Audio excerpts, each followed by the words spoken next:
siang, Bu Ririn. Siang. Gimana kabarnya? Baik, Ibu sendiri bagaimana kabarnya? Baik, udah siap untuk observasi? Siap. Iya. Oke, kita mulai dulu dengan pertanyaan yang pertama. CP apa atau indikator apa yang Ibu sajikan dalam observasi tadi? Oke, indikator berkaitan dengan ini kelasnya merupakan jadi tentang penyebaran asal-usul dan bahasa Indonesia. Oke. Metode apa yang akan Ibu gunakan dalam pembelajaran atau CP-nya? Apa alasan Ibu memilih metode tersebut? Metode yang saya gunakan itu menyesuaikan dengan karakteristik peserta didik di kelas, yaitu saya menggunakan discovery learning. Alat dan bahan atau sumber apa yang Ibu siapkan? Alat dan bahan pasti tidak lupa alat pendukung itu adalah satu komputer, kemudian bahan sajian itu bisa seperti internet, kemudian buku dan juga artikel, kemudian proyektor. Ceritakan tahap pembelajaran yang akan Ibu sajikan. Yang pertama adalah simulasi siswa, ya. Jadi beberapa permasalahan yang terjadi dia melihat menyesuaikan dengan materi yang ada. Kemudian yang kedua selama simulasi itu ada simulasi yang kedua berkaitan dengan mencari permasalahan yang ada. Kenapa kita juga mereka mempelajari penyebaran asal-usul penyebaran Indonesia itu apa. Kemudian yang ketiga, di sana setelah ada permasalahan pasti ada mencari solusi dari permasalahan itu. Karena akan ada kegiatan kelompok, ada diskusikan kelompok mengenai permasalahan tersebut. Kemudian terakhir itu menyajikan yang kesimpulan dari apa yang kita solusi tersebut melalui presentasi depan kelas. Dan di sana ada sesi diskusi dan tanya jawab. Persiapan tertulis apa yang Ibu buat? Persiapan tertulis pasti yang berkaitan dengan pembelajar ya, sebelum kita mengajar melaksanakan pembelajaran itu maksudnya belajar yang di dalamnya itu memuat refleksi, kemudian hasil evaluasi dari pembelajaran supaya kita bisa memperbaiki pembelajaran ke depannya, dan yang terakhir itu berkaitan dengan lembar kerja tadi dan juga media. Materi apa yang dianggap sulit oleh siswa berdasarkan perkiraan Ibu? Jika ada, materinya apa? Jelaskan. Materi yang berkaitan dengan melihat bahwa asal-usul persebaran yang bahasa Indonesia tidak hanya berkaitan tentang sejarah, tapi dia berkaitan dengan multidisiplin lainnya. Salah satunya adalah ada geografi, kemudian antropologi, geografi, antropologi, biologi, dan juga ya itu saja yang saya tahu ya. Dan itu susah sih, kayak mereka belajar banyak pelajaran di dalam materi sejarah. Tidak hanya sejarah, tapi geografi juga belajar, biologi belajar, dan juga antropologi tentang budaya dan yang bangsa Indonesia. Selanjutnya, kompetensi apa yang bisa dimiliki siswa setelah mengikuti pembelajaran sesuai dengan harapan? Baik, kompetensi yang berkaitan dengan mereka belajar ya, komunikasi, kolaborasi, kreativitas, dan critical thinking. Karena ketika kompetensi ini bisa diterapkan dalam pembelajaran, otomatis peserta didik nanti ketika itu bisa dilatih, nanti di lingkungan sekitar itu dia bisa menjawab segala tantangan di masyarakat.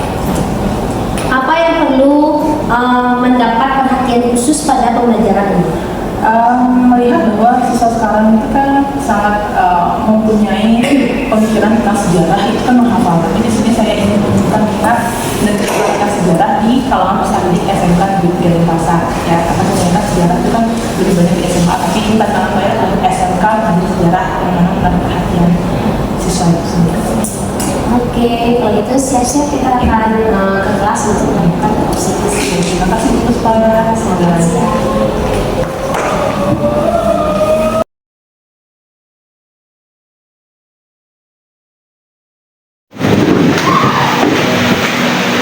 Jadi Om Swastiastu.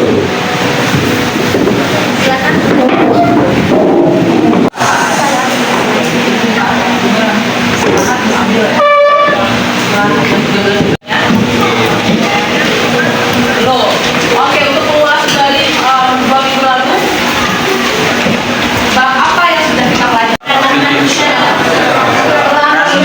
uang, dan waktu dalam sejarah. Yang ketiga, Cara berpikir. sinkronik, perubahan dan kebiasaan baru. Yang terakhir itu masuk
Indonesia.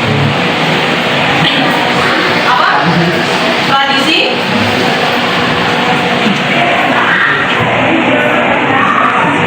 dua, peninggalan yang berupa gelang seperti apa? Oh, susah banget. Peninggalan yang berupa alat-alat yang dibuat manusia kasar tersebut pada pakai apa Chelsea dah? Arti peninggalan pada masa praasara itu disebut sebagai fosil dan juga artefak, menjadi bukti bahwa manusia Indonesia itu ada di Indonesia. Nah, merujuk dari topik kita hari ini, kenapa sih penting kita mempelajari corak kehidupan manusia praasara? Melihat bahwa banyak sekali kasus-kasus yang terjadi di Indonesia yang tidak menutup kemungkinan dia membawa dan kegelapan. Kemudian yang kedua berbicara tentang diskriminasi yang terjadi di Papua. Kira-kira bagaimana cara menanggulangi permasalahan ini sebagai siswa? Hargai perbedaan. Hargai perbedaan. Setelah itu apa lagi? Menghargai perbedaan, toleransi sama mengetahui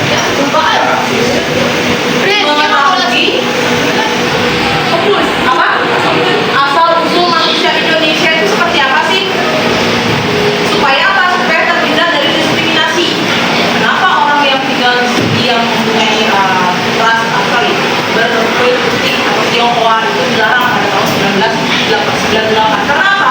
Masyarakat pada saat itu belum mengetahui bagaimana sih Indonesia. Yang dia tahu itu berbicara tentang pribumi asli Indonesia. Kalau orang yang keturunan dari luar itu dianggap bukan dari Indonesia.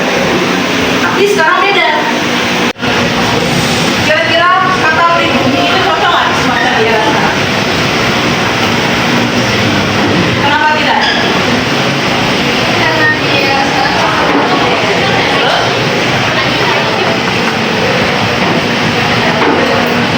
Ada yang bisa membantu di bangku sini? Ya, silakan. Kata pribumi itu digunakan pada masa kolonialisme yang terjadi di Indonesia untuk membedakan kesetaraan mana rakyat Indonesia asli, mana dari Belanda, Jepang, dan sebagainya.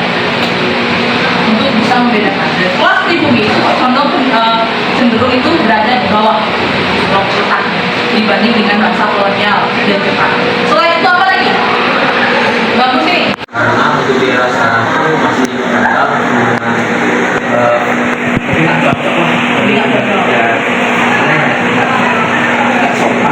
Sopannya di masa sekarang melihat bahwa kita tidak bisa sendiri ya, perempuan dan laki-laki ini cenderung sangat tertarik dengan warga yang ada di negara lain ya, mungkin ada pernikahan kawin silang boleh kita buang, nah, patutnya dilestarikan.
Jadi menurut saya setelah sedikit mempelajari dari materi hari ini, yaitu asal-usul dari nenek moyang bahasa Indonesia, saya dapat menyimpulkan bahwa dari bangsa Indonesia ini memiliki banyak faktor-faktor yang memengaruhi baik dari ras, budaya, dan lain sebagainya. Jadi semua itu diawali dari peninggalan-peninggalan yang telah mereka tinggalkan, yaitu artefak yang berupa peralatan-peralatan keseharian manusia praaksara dan juga fosil, yaitu tulang-tulang peninggalan dari manusia-manusia maupun makhluk yang berada di praaksara. Oke, ada yang mau menambahkan?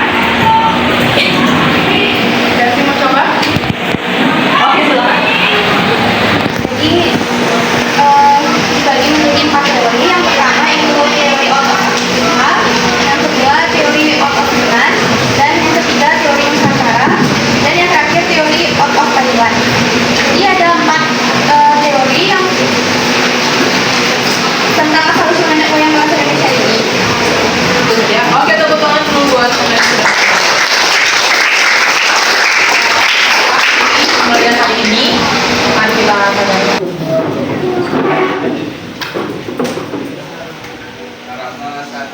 Om Santi Santi Santi. Terima kasih. Terima kasih.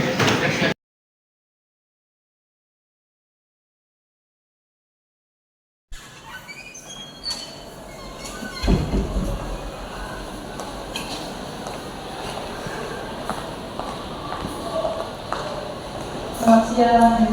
Ya, selamat siang Bu Ibe. Bagaimana? Tadi saya lihat Ibu juga mengajar di kelas. Sudah dapat istirahat? Sudah. Sekarang saya akan mengadakan pasca observasi kepada Ibu Ibe. Ya, yang pertama saya tanyakan bagaimana pendapat Ibu setelah menjadikan pembelajaran tadi? Menurut saya meditasi olahraga tadi siswa sangat antusias ya. Kemudian pembelajaran tadi juga mereka sangat aktif dalam bertanya dan menuangkan pendapat dalam diskusi tadi. Proses pembelajaran, apakah proses pembelajaran sudah sesuai dengan yang Ibu rencanakan? Berdasarkan apa yang sudah saya rencanakan sudah sangat sesuai dengan kondisi waktu dan juga kondisi akhir itu. Dapatkah saudara atau ibu menceritakan hal-hal yang dirasakan memuaskan dalam proses pembelajaran tadi? Yang buat saya memuaskan adalah kita tujuan saya itu kan harus mengembangkan pembelajaran 4C ya. Di sini sudah tertanam dari segi komunikasi, kolaborasi, kreativitas, dan ketika pendidikan sudah terlihat memuaskan, tapi cuma ada beberapa sedikit siswa yang sangat mungkin dari siswa yang hapuskan. Bagaimana perkiraan saudara mengenai tercapaian tujuan pembelajaran? Perkiraan saya mengenai pencapaian tujuan pembelajaran, siswa cenderung lebih aktif ya untuk mencapai tujuan pembelajaran itu.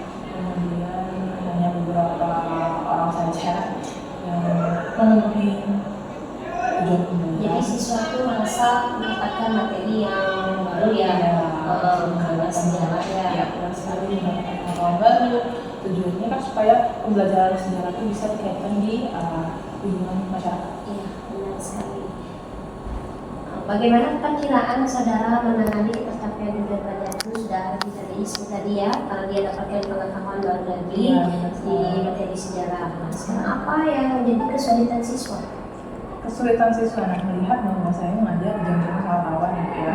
Kalau di SMK jadi fokus mereka udah pecah, ada beberapa siswa yang fokus kita pecah. Itu menjadi tantangan buat saya. Apa yang Ibu akan lakukan untuk mengatasi tantangan tersebut? Dari beberapa kekurangan saya, mungkin nanti saya menambah sedikit SPK yang bisa membangun konsentrasi dia untuk membuka pembelajaran. Berarti nanti next akan menerapkan explaking dalam proses pelajaran Ibu ya. Mungkin juga bisa disediakan sana teknik stop. Ya, apalagi di jam-jam siang kan Ibu tadi mengajarnya. Apakah alternatif lain untuk mengatasi kesulitan saudara? Alternatif lain, saya akan lebih memfokuskan kepada siswa yang konsentrasi yang pecah untuk saya lebih fokus ke mereka gitu. Jadi saya harus bisa menata mana yang sudah mencapai tujuan, mana yang belum, supaya mereka bisa sesuai dengan itu. Sesuai dengan harapannya. Nah, marilah bersama-sama kita mengidentifikasi hal-hal yang telah mantap dan hal-hal yang perlu peningkatan berdasarkan kegiatan yang baru saja Ibu lakukan dan dalam pengamatan saya. Ya. Nah, dengan demikian, apa yang akan Ibu lakukan untuk pertemuan berikutnya? Pasti yang tadi saya bilang, menerapkan experience dalam perancangan pembelajaran.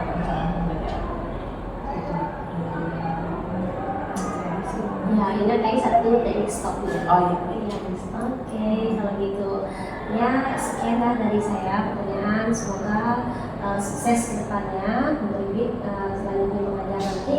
Ya, selamat siang, selamat istirahat. Baik, terima kasih.